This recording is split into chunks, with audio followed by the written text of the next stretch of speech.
Hello my friends, this is Uranio Paes and I'm here at the Beijing airport in China, going back home in London.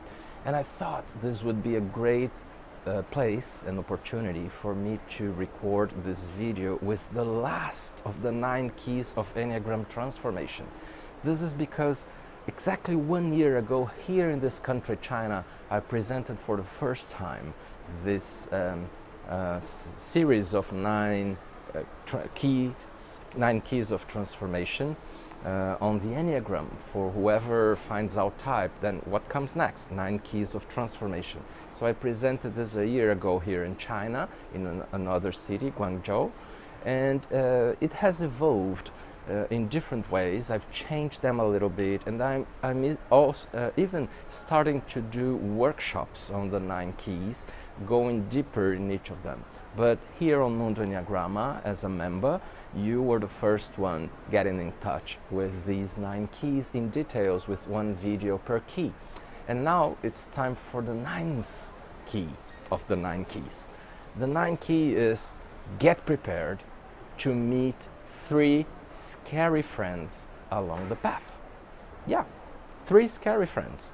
Who are they? And why do they exist? Why do we need to be scared in our paths? Well, first scary friend, is loneliness. Why is loneliness important, and why does it happen? It's simple. When we start to grow and get into a path of growth, we individuate, and not many people are interested in doing that, to be very frank. So it's not for many. As Carl Jung said, individuation is just for a few people. And the spiritual path is not for everyone, especially if it's done with spiritual realism, in a way that we really face our demons inside, that we really face our shadows. And not everybody is interested and capable of doing that. So we go alone on this path.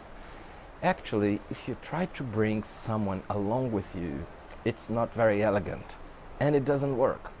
Many people try to bring close family members and friends to the path, and it doesn't work. And guess what? Not only they don't come, but they also start criticizing you. The criticisms are actually attacks that they convey to all of us without knowing that they are doing so. It's a complicated matter. We'll talk more about this on Mundo Enneagramma in other ways, but loneliness is very important, and it's not solitude, it's loneliness. It's quite important to know that the hero's journey, which is the biggest hero's journey, is the inner quest, is lonely. And we need to be prepared with strength to be able to stay alone. But an antidote to feeling alone is to meet new friends on the path who are as crazy as you to be doing stuff like this, and people who are also interested in inner work and who you will be able to share what you're going through. So it's not a good idea to share all the things that you go through with people who are not going through something similar. And you need to regroup, to find yourself new friends to talk to about these things that happen, that are so particular, that happen when we work on ourselves. So the second scary friend comes after loneliness, and it's fear. But it's not any fear, it's existential fear. Existential fear of one who instinctively and intuitively, both, sees that a moment is fast approaching when we will become no one. Yes, it's losing all that we have once called self, I, because we need to get rid of our identities and identifications if we are to keep doing inner work. And it's very scary. So fear itself is the second scary friend. It's a fear of dying, but not dying in a biological death, but it's the spiritual death, or the death of ego, the death of our personalities. Personality will need to die somehow for us to be in closer touch with our truer self or essence. So the idea is that at a certain point, after having felt lonely for some time, we need to meet fear of this kind. And it's a fear of diving from this cliff into an ocean, which is actually made of black and dark waters, and very mysterious, and that we don't know what will come after that, and if we will be someone after that. So it's a fear of not being anyone. And guess what? We need to find out that we are actually no one, because humility is that we are no one. If we get rid of our identities, nothing of this world will be left. What will be left is just essence, and essence is not technically ours, it's essence, and we will be part of that. So it's really scary, because a part of us knows, and it's right, that we are not going to exist after that.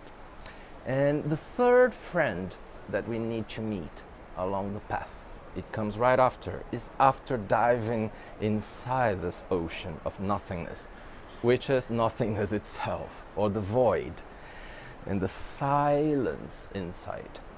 So the third friend is emptiness. If you are empty, you have nothing else to lose, but then you will be in this void.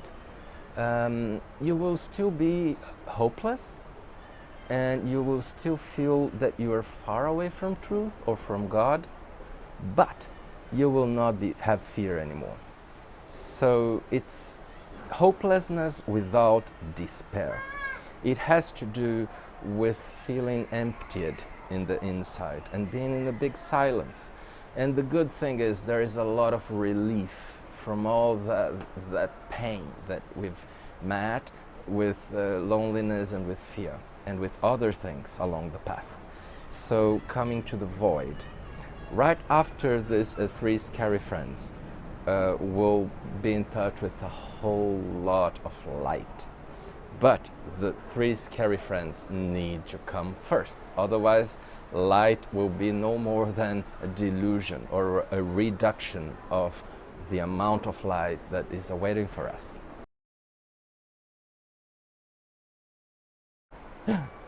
Wow, there is a surprise 10th key. Wow, why is that and what is that? Well, it's a shock point for all of us here. This is why there is a 10th key. And the 10th key is ask.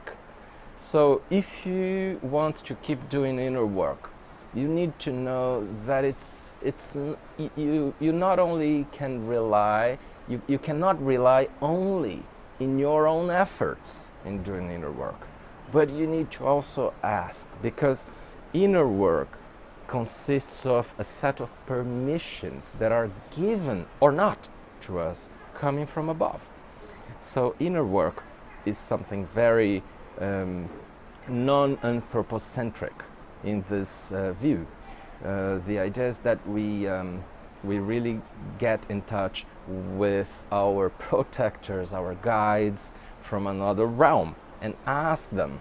I loved years ago when attending an Enneagram conference, I saw Matthew Fox, and he said that the problem of today is that many angels are unemployed because people stopped asking. And let's ask, if you are facing difficulties that have to do with those 9 keys of transformation, make sure that you ask people you ask your guides to intervene in your favor, right? This is the 10th key, the surprise key for all of us. Now, I really wish you have liked this series, and stay in touch and tuned in to Mundo Enneagramma content, because there is so much more here for you. Thank you for watching.